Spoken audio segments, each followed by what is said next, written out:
نبی نے فرمایا قیامت کے دن میں اٹھوں گا، میرے دائیں طرف سے ابو بکر اٹھے گا، میرے بائیں طرف سے عمر اٹھے گا۔ حضرت بلال کی قبر ملک شام میں ہے، لیکن میرے نبی نے فرمایا بلال میرے قدموں سے اٹھے گا، مدینے سے اٹھے گا۔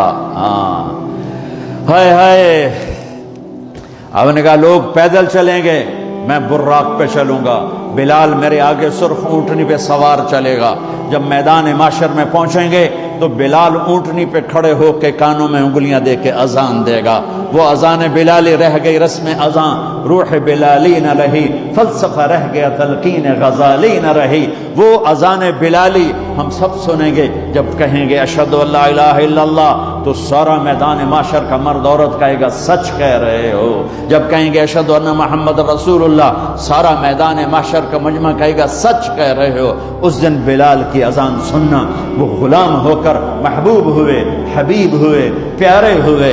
جب ہائے ہائے ظہر کی نماز کی اذان دینے لگے، اللہ کے نبی کا انتقال ہو چکا ہے، جب اشہد ان محمد پر پہنچے تو روتے روتے روتے آواز بند ہو گئی، اور جلدی سے اذان پوری کر کے نیچے آئے، کہا آج کے بعد قسم اٹھاتا ہوں اذان نہیں دوں گا، میرا نبی نہیں ہے تو اذان بھی نہیں ہے۔ اور حضرت ابو بکر سے اجازت لے کر جب وہ خلیفہ بن گئے، جہاد پہ چلے گئے، 6 مہینے تک آئے نہیں۔ لاکھوں صحابہ جہاد میں گئے، کسی کو میرے نبی خواب میں نہیں آئے، صرف بلال کو آئے۔ بلال یہ کیا بے وفائی، ہم سے ملنا ہی چھوڑ دیا، ہمارے پاس آنا ہی چھوڑ دیا۔ آنکھ کھلی تو ان کو یوں لگا جیسے اللہ کے نبی زندہ بلا رہے ہیں، یا رسول اللہ میں آ گیا، یا رسول اللہ میں آ گیا۔ اور اسی وقت اونٹنی کو بھگایا۔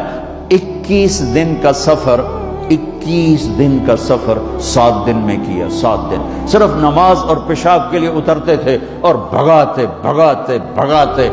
8ویں دن جب مدینے میں پہنچے تو آتے شور مچایا، یا رسول اللہ میں آ گیا، یا رسول اللہ میں آ گیا۔ ان کے ذہن سے نکل گیا کہ آپ تو دنیا سے جا چکے ہیں۔ جب مسجد کے قریب پہنچے تو پھر تڑپ اٹھے اور چیخنے لگے کہ آپ تو ہیں ہی نہیں۔ پھر گئے سیدھے قبر پہ جا کے یوں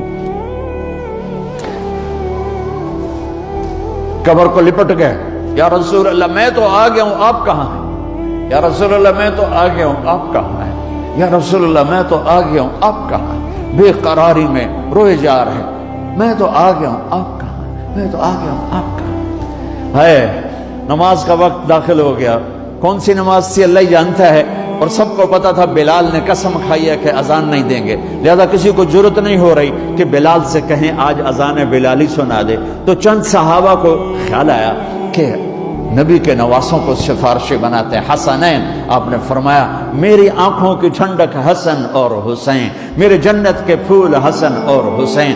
آپ ان دونوں کو اٹھاتے اور دونوں کو سینے سے لگاتے اور کہتے اللہ میں ان سے پیار کرتا ہوں، تو بھی ان سے پیار فرما، اور جو ان سے پیار کرے ان سے بھی پیار فرما، اور جو ان سے بغض رکھے ان سے بغض رکھ، جو ان سے نفرت کرے ان سے نفرت کر، جو ان سے پیار کرے ان سے پیار کر۔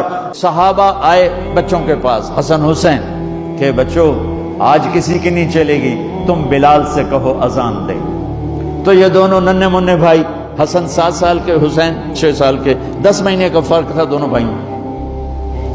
چچا ایک درخواست، کہ میرے ماں باپ آپ پہ قربان، آپ درخواست کیوں کہہ رہے ہیں؟ آپ امر کریں، آپ حکم کریں۔ کہنے لگے جیسے آپ ہمارے نانا کے لیے اذان دیتے تھے آج ہمارے لیے دے دو۔ تو ایک دم وہ رونے لگے بلال، کہا ہائے میرے بچوں، میں نے قسم اٹھائی تھی کہ میں اللہ کے نبی کے بعد کبھی اذان نہیں دوں گا، لیکن تم پہ تو ہزاروں قسمیں قربان ہیں، میں اپنی قسم توڑتا ہوں اور اذان دیتا ہوں۔ جب وہ چڑھنے لگے اس بی بی کے گھر، قریب ایک انصاری عورت کا گھر تھا جس کی چھت پہ چڑھ کے اذان دیا کرتے تھے، تو سانس رک گئے سب کے، آنکھیں پھٹ گئیں، اور وہ یوں منظر دیکھ رہے کہ آج بلال تو ہے، محمد مصطفیٰ نہیں ہے۔ آج اذان بلالی تو ہوگی لیکن محمد مصطفیٰ کی جھلک نہ ہوگی۔ جب ان کانوں میں انگلیاں، جب انہوں نے اللہ اکبر کہا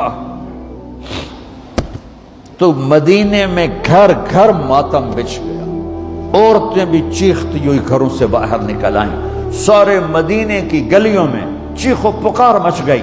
اور یوں سب کو لگا جیسے محمد مصطفیٰ زندہ ہیں اور ان کا زمانہ ہے، لیکن آپ تو جا چکے تھے۔ یہ بلال کو جو رتبہ میرے رب نے دیا، یہ غلامی مصطفیٰ کی وجہ سے دیا ہے۔ آپ سب میرے بھائی بہن بیٹھے ہو، میرے بچے بچیاں بیٹھے ہو، اپنی زندگی کی قیمت لگاؤ، اور یہ قیمت پیسے سے نہیں ہے، پاؤنڈ سے نہیں ہے، ڈالر سے نہیں ہے، ڈگریوں سے نہیں ہے، یہ غلامی مصطفیٰ سے ہے۔ یہ محمد